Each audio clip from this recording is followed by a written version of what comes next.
Hi everyone, welcome to my YouTube channel the conceptum student. आज के हम लोग इस वीडियो में बिहार बोर्ड के द्वारा निकाला गया मॉडल सेट के बारे में डिस्कस करेंगे और इसके सभी क्वेश्चंस को सॉल्व करने की कोशिश करेंगे। सबसे पहले इस पार्ट में हम एमसीक्यू क्वेश्चन को सॉल्व करेंगे और इससे रिलेटेड जितने भी क्वेश्चंस बन सकते हैं बनाने की कोशिश करेंगे। तो चलते हैं, देखते हैं दोस्तों कैसे सॉल्व किया जाएगा। देखिए, इसमें 100 क्वेश्चन है, इसमें 50 क्वेश्चन को बनाना होता है, लेकिन हम लोग सारे क्वेश्चन को सॉल्व करेंगे ताकि आपका कॉन्सेप्ट क्लियर हो सके। तो पहले को सॉल्व करने जा रहे हैं। निम्नलिखित में कौन सी सबसे छोटी संयुक्त संख्या है? तो संयुक्त संख्या का मतलब क्या होता है कि ऐसी संख्या जिसका कम से कम 3 भाजक हो, अर्थात ये संख्या कम से कम 3 नंबर से कटेगी। जैसे खुद से कटेगी, 1 से कटेगी और किसी अन्य नंबर से कटेगी। आइए देखते हैं। 2 तो भाई 1 से कटेगा और 2 से कटेगा, 3 से कटेगा और 1 से कटेगा, 1 तो स्वयं से कटेगा। 4 ही ऐसी संख्या है जो 1 से भी कट रही है, जो 2 से भी कट रही है और स्वयं से भी कट रही है। तो यही हमारी सबसे छोटी संयुक्त संख्या होगी। ओके, तो D number is correct. Clear. 3, 4 में से कौन अभाज्य संख्या है बताना है आपको। तो अभाज्य संख्या किसको बोलते हैं? ऐसी संख्या जो खुद से कटे और 1 से कटे, उसी को अभाज्य संख्या कहते हैं। मैक्सिमम इसके 2 ही डिवाइजर हो सकते हैं। बात समझ आ रही है?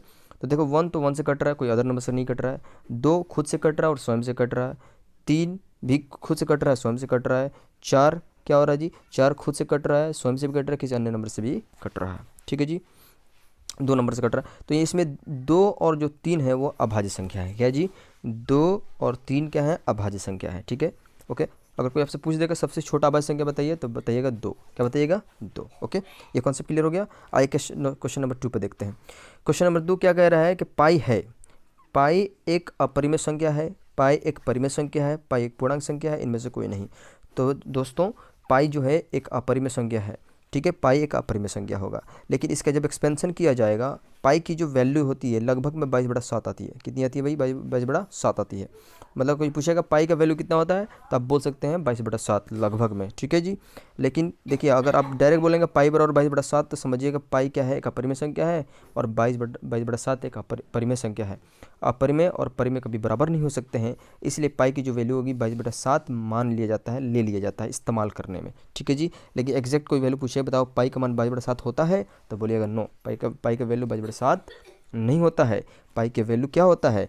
लगभग में 22/7 होता है। ठीक है जी, पाई का जो वैल्यू होती है लगभग में 3.14 भी आती है, लगभग में √10 भी आती है। ओके, यस, पाई की वैल्यू। चलिए आगे देखते हैं, तीसरा क्वेश्चन की तरफ से चलते हैं, आगे बढ़ते हैं। तीसरा क्वेश्चन क्या कह रहा है कि निम्नलिखित में कौन अपरिमेय संख्या है। तो मैं आपको ऑप्शन दे रहा हूँ, निम्नलिखित में कौन अपरिमेय संख्या है। देखिए, निम्नलिखित में कौन अपरिमेय संख्या है, यहाँ समझिए, प्रयास कीजिए समझने का।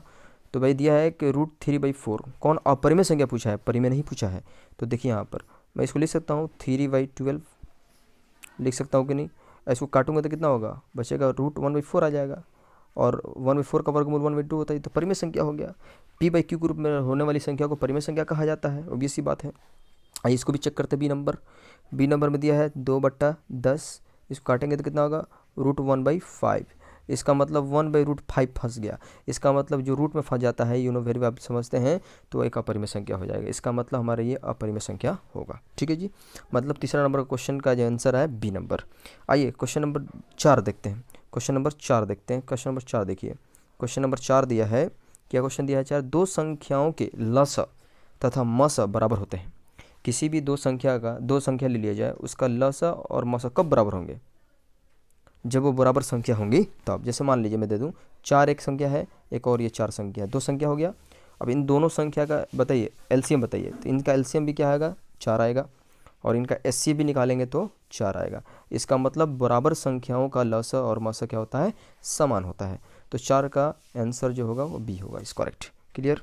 नेक्स्ट देखते हैं, आगे नेक्स्ट बढ़ते हैं, आगे बढ़ते हैं। क्वेश्चन है क्वेश्चन नंबर 5।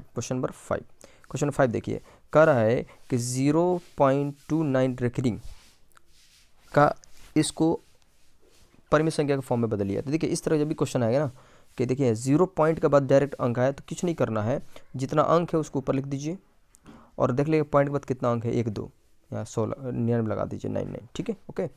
जो पॉइंट के बाद जो डायरेक्ट अगर रेकरिंग हो, डायरेक्ट रेकरिंग अगर है, अगर डायरेक्ट रेटिंग है तो क्या करेंगे 0.29 लिख के और देख लेंगे कितना अंक पर था रेकरिंग, उतना 9 लगा देंगे। तो 2 है तो 2 नीचे 9, तो आपका कौन सा आंसर है देख लीजिए 29/99। D number is correct, D number is correct. आइए क्वेश्चन नंबर 6 देखते हैं। क्वेश्चन नंबर 6 कैसे बनेगा, 1 - sin स्क्वायर 60। क्वेश्चन क्या है जी, 1 - sin स्क्वायर 60। तो साइन थीटा का वैल्यू, अब साइन 60 का वैल्यू अब जानते हैं कितना होता है जी, √3/2 होता है, जानते हैं ना। साइन 60 का मान कितना होता है, √3/2। चलिए साइन 60 का मान रखिए यहाँ पे, साइन 60 का वैल्यू रखेंगे और इसका स्क्वायर करेंगे तो 1 माइनस कितना हो जाएगा, √3 का स्क्वायर हो जाएगा 3 और हो जाएगा 4, होगा कि नहीं जी, होगा, वैसी बात होगा। तो ये 4 कम 4, 4 कम 4, 4 में से 3 गया, 4 में से 3 गया बटा 4 और 4 में से 3 गया 1, 1/4 हो जाएगा। देखिए इसका आंसर कौन हो जाएगा, ए 1 दिया है, बी 1/2 दिया है, नेक्स्ट पेज 1/4 और डी का वैल्यू 0। तो कौन आंसर आया था हम लोग का, 1/4 आया था, इसी number is correct. Okay, question number 7 देखिए, निम्नलिखित में किसका दशमलव प्रसार शांत है। दशमलव प्रसार शांत देखने के लिए किसी भी p/q के नीचे जो q दिया है इसका डिनोमिनेटर किसके फॉर्म में होना चाहिए, 2 के पावर m इंटू 5 के पावर m n के रूप में अगर होता है तो हम कहेंगे या तो इसका फैक्टराइजेशन करें, इसका अभाज्य गुणनखंड करें, या तो 2 आ जाए, ओनली फॉर 2 या 2 के पावर में आ जाए, या 5 आ जाए, या 5 के पावर में आ जाए, या 2 और 5 के पावर में आ जाए, या 2 और 5 के गुणनफल में आ जाए, तो हम कहेंगे कि हाँ वो क्या है, शांत है। कैसा जी, शांत है। ठीक है, कैसा जी, शांत है। कैसा है, शांत।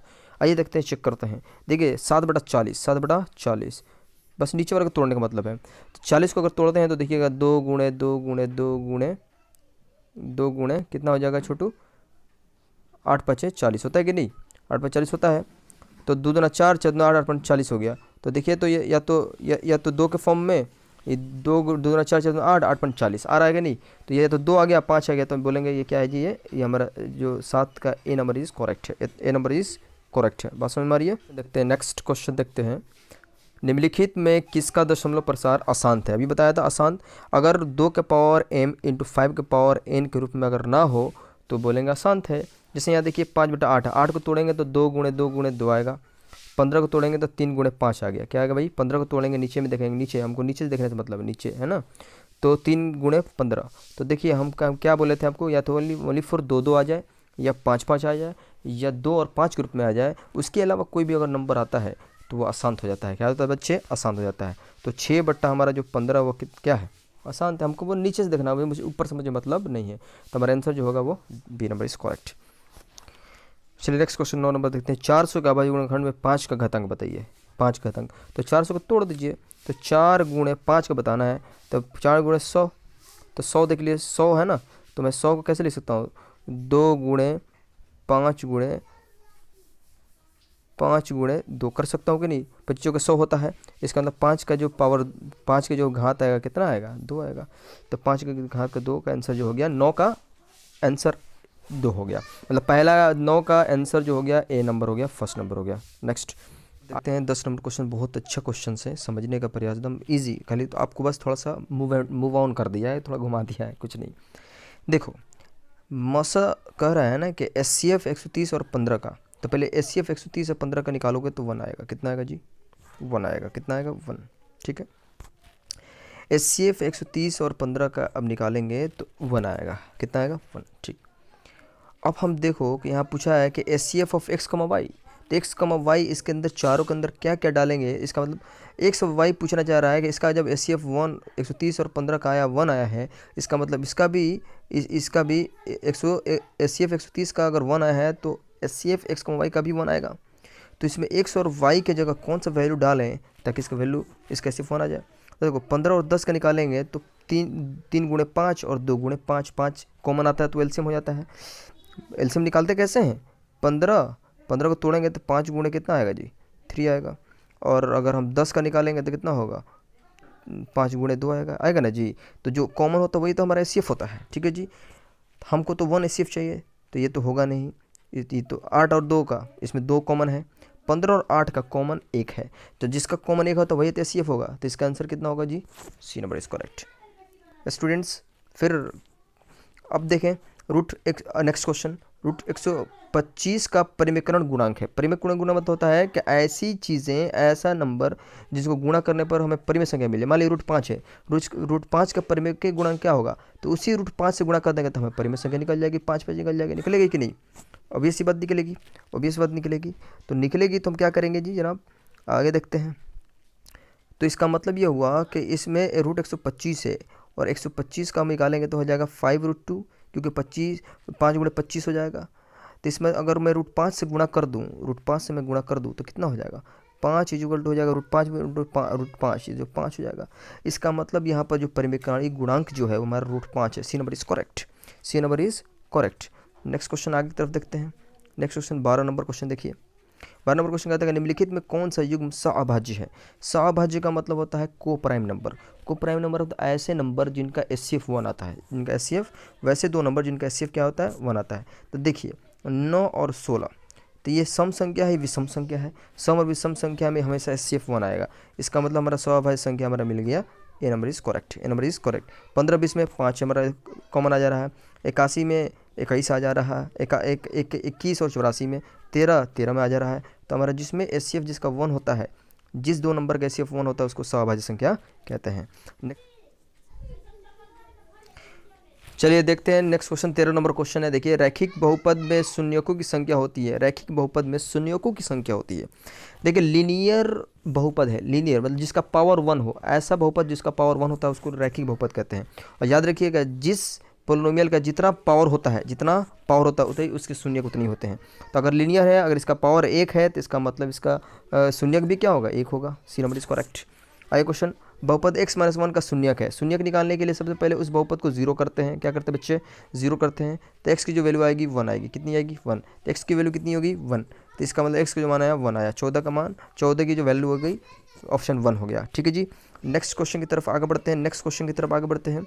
नेक्स्ट क्वेश्चन क्या कह रहा है हमारा, 15 नंबर देखिए, किसी द्विघात बहुपद के शून्यक यदि -4 और 7 है तो द्विघात बहुपद ज्ञात कीजिए।